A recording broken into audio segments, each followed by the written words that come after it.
Hey guys, this is Sean.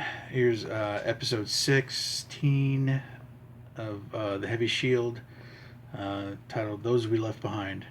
And I'm not just talking about, the U.S. military dead we left behind in Afghanistan or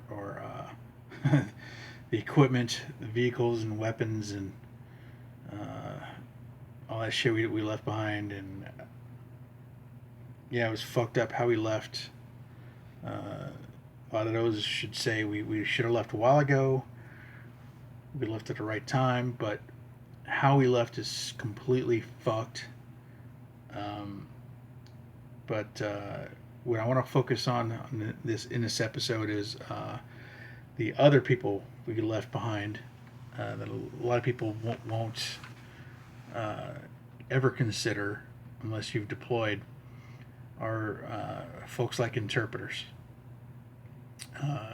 and other local nationals that supported us during our operations in the Middle East, whether it's Afghanistan or Iraq.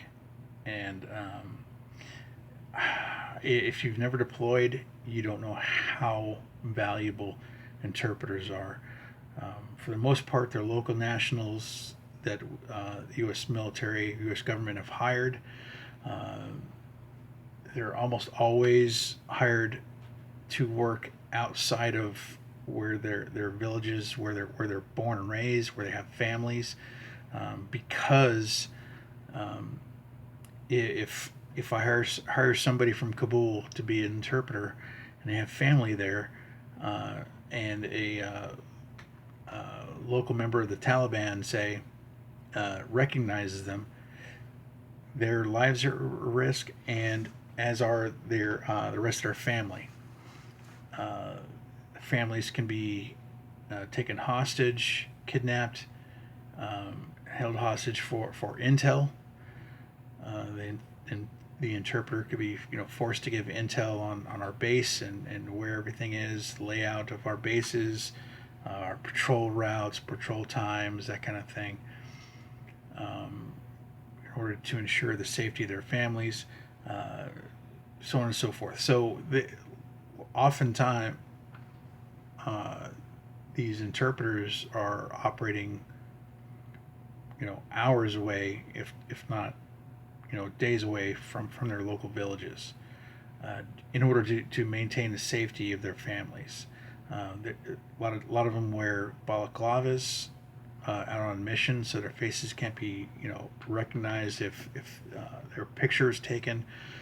They operate under aliases. A lot of times they assume Western names. I've known interpreters from all over the Middle East with names like Kevin and John and Jack and Bobby.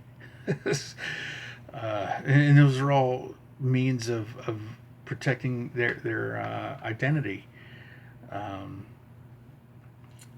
and I don't know how many times these interpreters have saved American lives because they help us in interrogations, field interrogations, learning where the local VBID factories are, who's mad at whom, who's talking shit about us behind our backs, all that stuff. Um, they are not just a background player. They're not.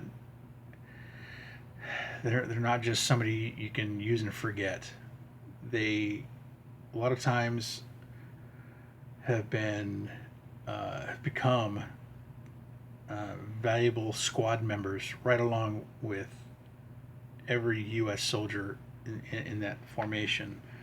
Um, I've known Terps that um, or guys would die for,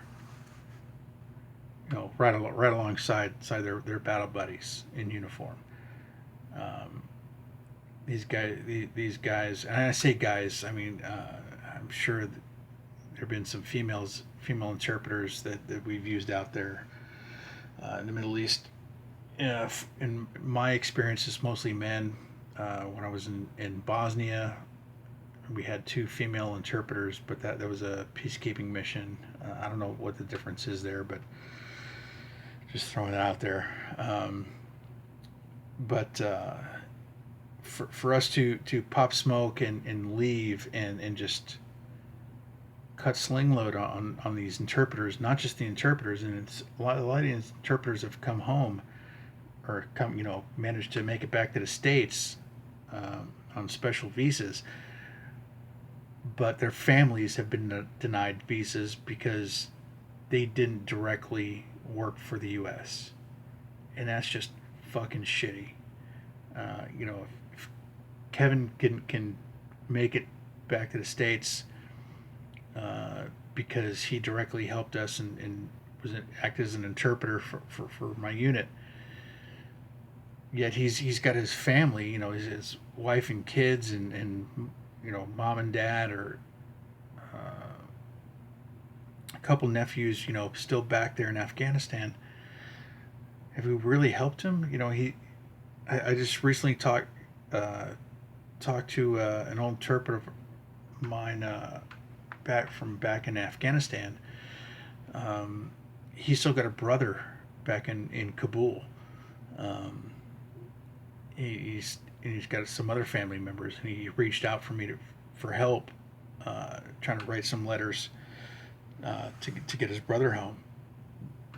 And I told him I'm a fucking staff sergeant.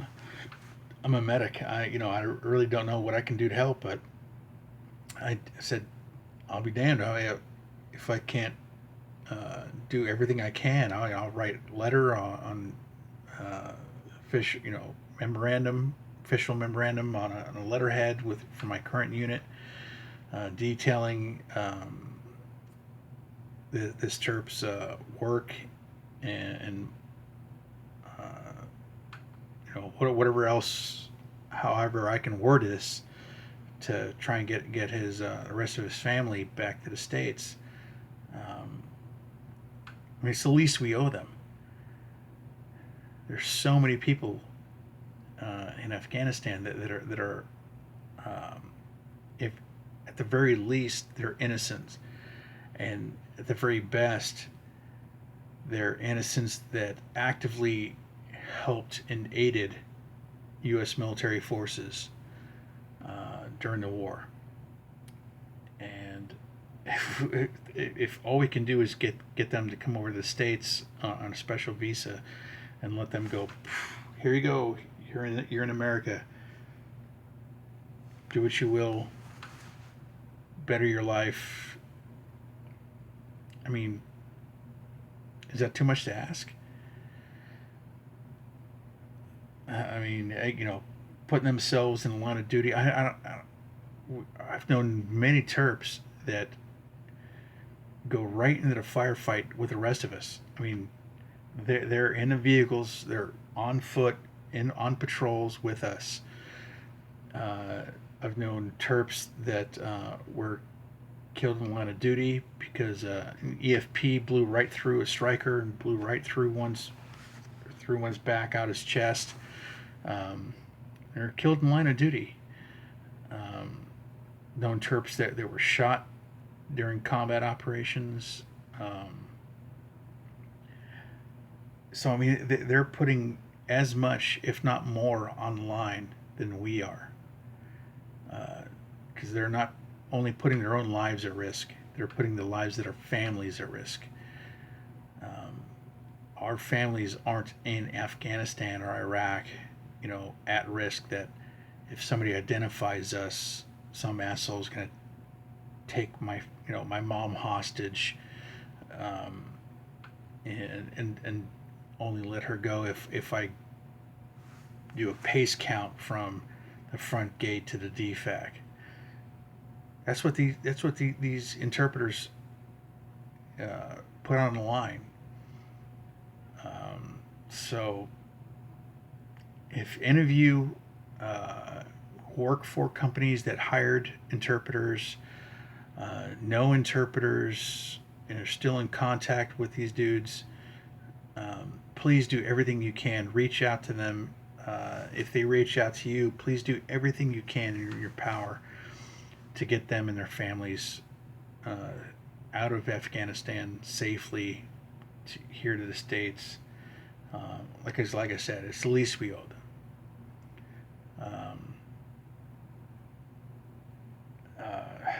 That's pretty much all I got. It's kind of a short video today. I kind of really wanted to focus on interpreters and other support staff that work for us, and I you know, it's fucking sad that we can't help these people that helped us make their countries better, and then we abandon them, especially the way we did. Pulling out is one thing, but pulling out the way we did from Afghanistan is just fucking shameful. I'm ashamed, and I'm embarrassed. So, anything you guys can do, reach out, write letters, call congressmen, whatever you can do to get these people out of Afghanistan safely. Because, like I said, it's the least we owe them for assisting us and keeping us safe. So that's all I got. I'll get off my soapbox. Hope you guys have a better day. Thanks, and I'll talk to you in the next episode. Bye.